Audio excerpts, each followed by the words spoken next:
Assalamualaikum warahmatullahi wabarakatuh. Hari ini kita lanjutkan materi perkuliahan kita pada mata kuliah Logika Hukum, eh, pertemuan ketiga. Subtema yang kita bahas hari ini tentang ide, term, dan konsep.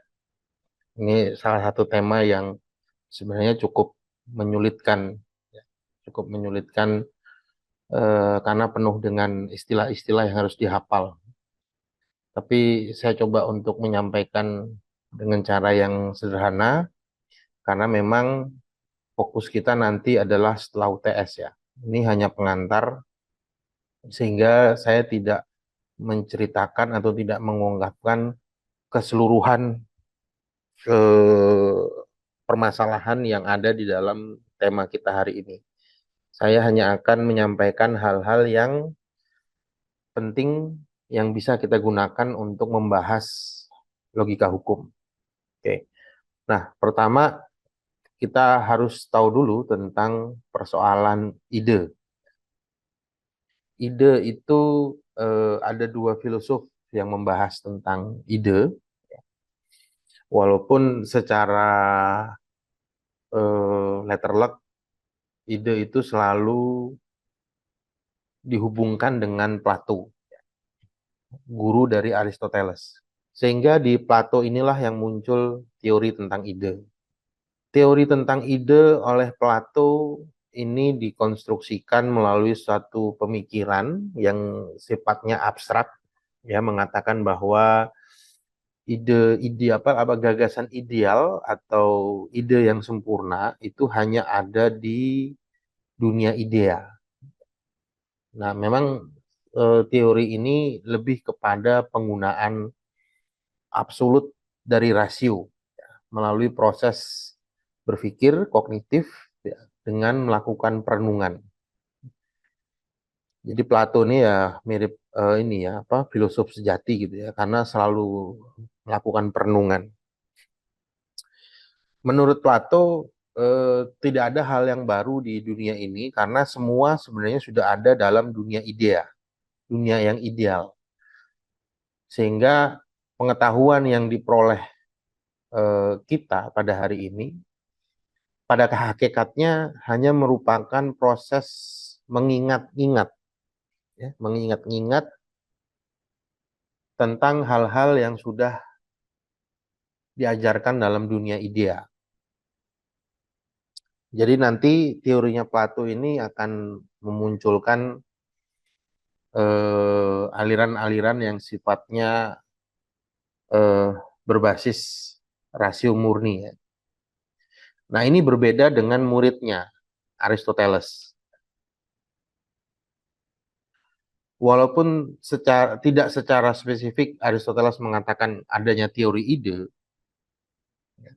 tapi ketika berhubungan dengan pengetahuan, maka Aristoteles lebih mengambil sikap berbeda dengan gurunya yang konstruksi suatu pengetahuan itu merupakan abstraksi dari dunia material yang bersifat empiristik dan indrawi.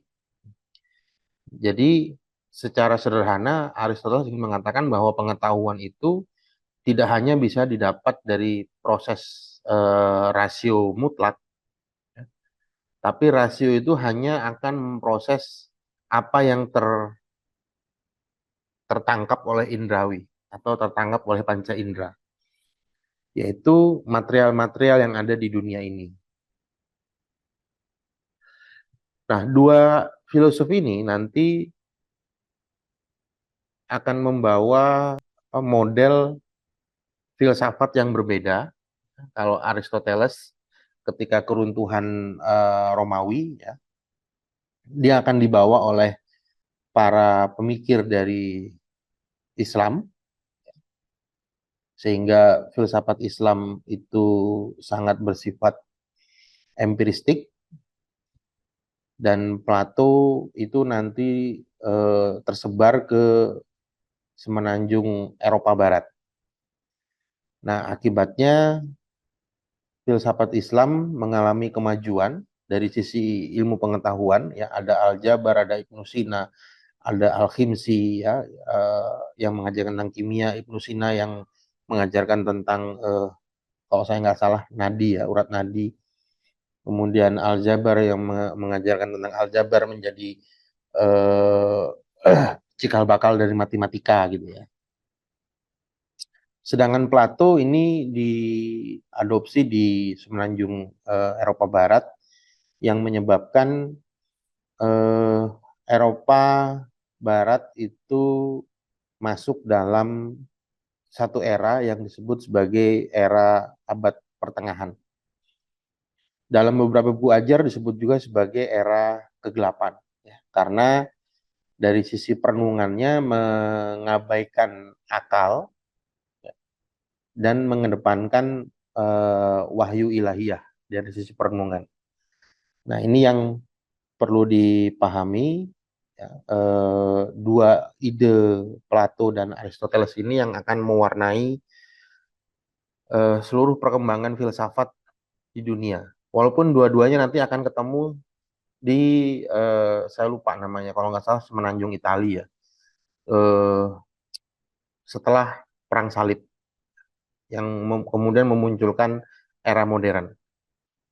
Oke, nah itu kaitannya tentang ide sebagai satu gagasan, ya.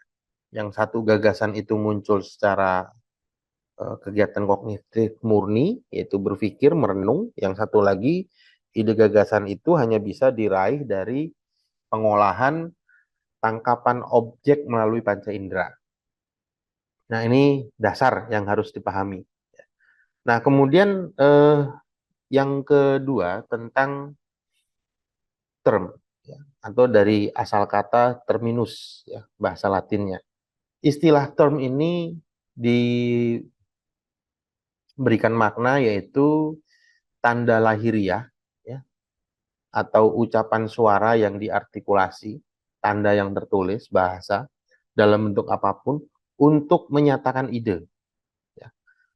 Konsep ide yang sifatnya universal,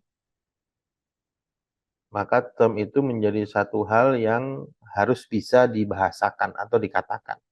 Nah, itu yang disebut sebagai istilah term.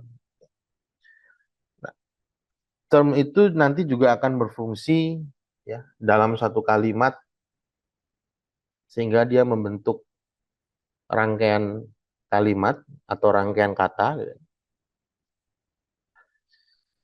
di mana term nanti akan menempatkan dirinya baik pada posisi subjek maupun posisi predikat dalam satu kalimat, sehingga kalimat tersebut dapat dipahami.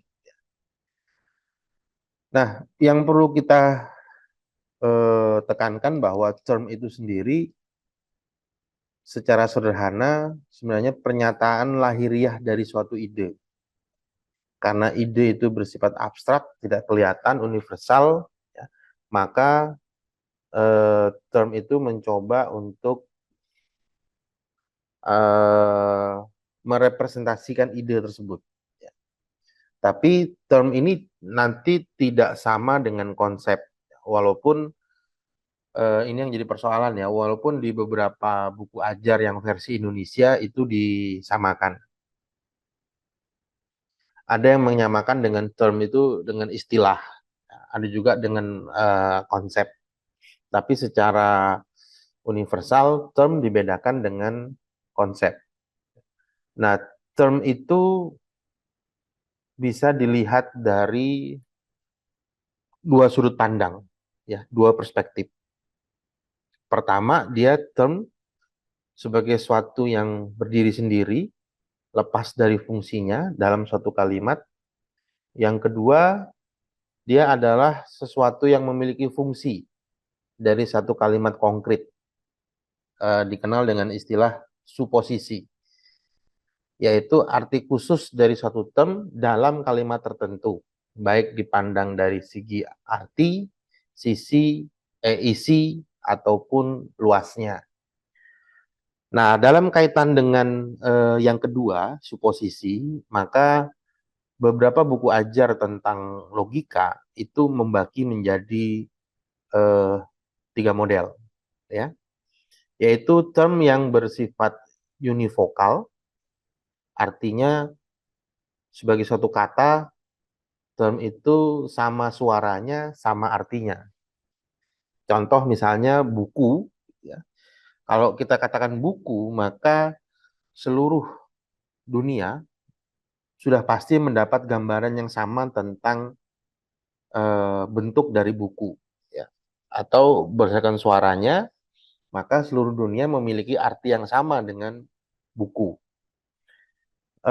Kalau kita masukkan ke dalam satu kalimat, misalnya makan, ya, maka univokal ini memiliki cara pandang yang sama terhadap penggunaan term tersebut, walaupun diletakkan dalam kalimat yang berbeda-beda.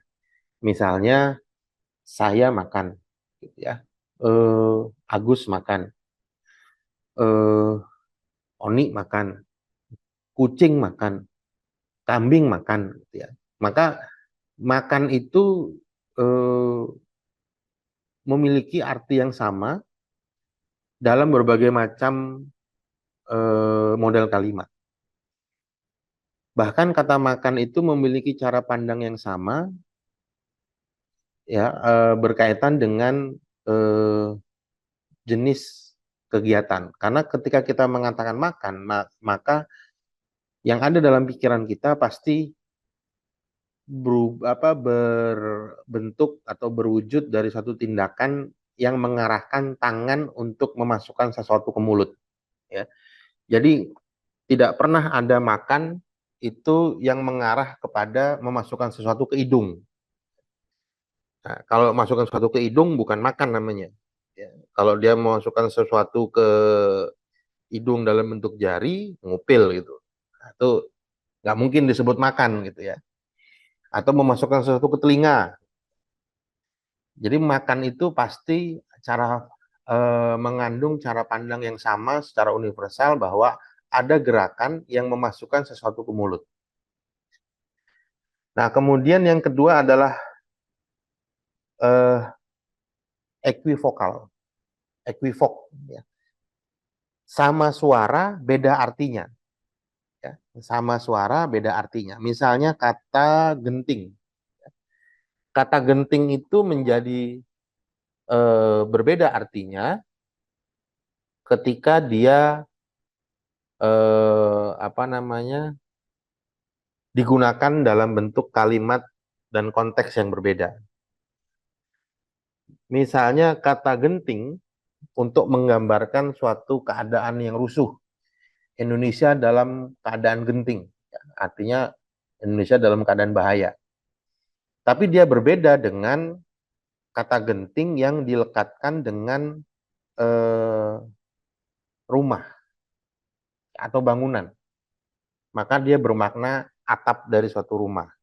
Nah, yang ketiga adalah menurut artinya yaitu analogal. Di satu pihak dia eh, memiliki kesamaan arti, tapi di pihak lain itu memiliki arti yang berbeda. Misalnya, kalau misalnya kita katakan bahwa dengan term dari ada, kemudian kita lekatkan ke jenis hewan, manusia, dan Tuhan. Maka yang muncul pertanyaan adalah apakah adanya hewan sama dengan adanya manusia? Apakah adanya Tuhan sama dengan adanya hewan? Nah, term ada ini menjadi bermakna analog karena dia sama, tetapi juga memiliki perbedaan arti. Ya. Karena tidak mungkin ada atau eksisten, gitu ya, antara keberadaan manusia dengan keberadaan Tuhan itu memiliki arti yang sama. Sehingga term dalam konteks analogal itu memiliki arti yang sama, makna yang sama, tetapi dia bergantung kepada posisinya. Nah, itu yang kemudian perlu kita pahami setiap term yang muncul, yang dibahasakan gitu ya, maka kita harus melihat apakah satu term itu pada suatu daerah itu sama atau tidak. Ini yang menarik kalau misalnya term yang pernah rame itu ya, kata fiksi. Yang satu mengatakan fiksi itu dari posisi filsafat, yang satu mengatakan fiksi dari posisi kamus bahasa besar bahasa kamus besar bahasa Indonesia. Ya, tentunya walaupun katanya sama tapi posisinya yang berbeda, maka memunculkan arti yang berbeda. Kemudian yang perlu juga kita pahami dalam tema hari ini yaitu persoalan konsep, proposisi, dan definisi. Nah, secara praktis eh, agak susah kemudian membedakan secara tegas tentang tiga persoalan ini. Karena memang di Indonesia hal-hal seperti ini hampir tidak pernah diperdebatkan. Namun secara ilmiah, secara akademik, rupanya konsep proposisi dan definisi ini punya pemaknaan yang berbeda-beda. Nah, kita coba telusuri satu-satu dari persoalan ini. Oke. Nah, ada dua hal yang perlu dipahami. Yang pertama adalah tentang konsep, yang kedua adalah tentang definisi. Konsep itu merupakan istilah dan definisi yang digunakan untuk menggambarkan secara abstrak ya, suatu kejadian, keadaan, kelompok atau individu yang menjadi pusat perhatian dari suatu ilmu tertentu. Nah, jadi idenya bersifat abstrak ya untuk melakukan pengelompokan terhadap objek tertentu dengan menggunakan istilah tertentu atau baik dalam bentuk kata maupun rangkaian kata. Jadi bisa bisa kata, bisa frasa. Ya. Konsep itu bisa kata, bisa frasa. Nah, sedangkan definisi itu adalah susunan kata yang tepat, jelas, singkat untuk menemukan batas pengertian tertentu. Ya. Jadi suatu gambaran yang mengabstraksi suatu ide dalam suatu objek. Nah, artinya di sini definisi sifatnya lebih konkret dibanding konsep. Ya. Karena definisi itu berasal dari kata definito, bahasa Latin, ya, yang artinya pembatasan. Kenapa definisi disebut lebih konkret? Karena memang pemaknaannya atau pengertiannya itu dibatasi. Hanya untuk hal-hal tertentu. Sehingga definisi itu menjadi satu guidance ya ketika ingin memberikan suatu pengertian terhadap suatu kata ya atau susunan kata. Nah, nanti dalam buku-buku ajar banyak sekali istilah-istilah definisi ya, model-model definisi. Ada definisi nominal, ada definisi real gitu ya. Tapi saya tidak akan bahas itu karena eh, tidak semuanya nanti bermanfaat untuk eh, logika hukum. Nah, kemudian konsep itu sendiri berasal dari bahasa Latin, yaitu konseptus, yang berarti serapan atau bayangan dalam pikiran, pengertian ataupun tangkapan. Nah, ini banyak dipengaruhi oleh teori idea ya, atau ideos dari Plato. Sehingga suatu konsep itu juga bisa didefinisikan atau dijelaskan sebagai suatu hasil tangkapan akal manusia mengenai suatu objek. Kemudian yang ketiga yaitu kata proposisi, ya. Proposisi dalam beberapa buku logika atau buku filsafat ilmu dijelaskan bahwa proposisi itu merupakan hubungan logis antara dua konsep yang dinyatakan dalam bentuk kalimat pernyataan, ya. Jadi ada dua ada dua konsep yang muncul di dalam satu kalimat. Nah, jenisnya ada yang namanya proposisi aksioma atau postulat, ya. Ya, kata postulat ini yang sering kita dengar, ya. Postulat itu artinya proposisi yang kebenarannya tidak dipertanyakan lagi. Kemudian ada proposisi teorem, ya. Proposisi yang dideduksikan dari aksioma, ya. Jadi proposisi yang eh, diambil atau diturunkan, diderivasi dari suatu proposisi yang eh, sudah bersifat postulat tadi. Oke, nah